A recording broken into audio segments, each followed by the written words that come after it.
When I heard this from a private equity guy, it really opened my eyes to understanding how companies are valued. And this PE firm was a company that buys smaller companies, like the 1.5 million to 5 million in revenue, anywhere between 20 and 35% EBITDA.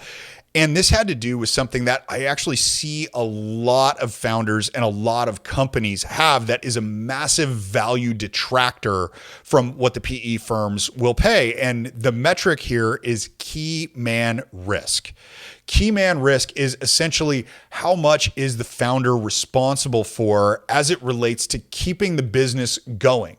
And that can be from a revenue generation standpoint, where a lot of founders, they're the primary salesperson. They're also the primary marketing person that's going to fund customer acquisition.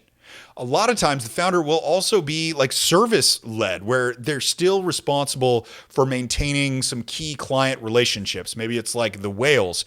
And they tell themselves like, I've got to do this stuff because, hey, it's the business. It's what I've got to do.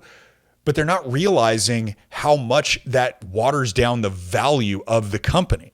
So key man risk, when you have it, this PE guy that I was talking to said that it's a 3x multiple reduction.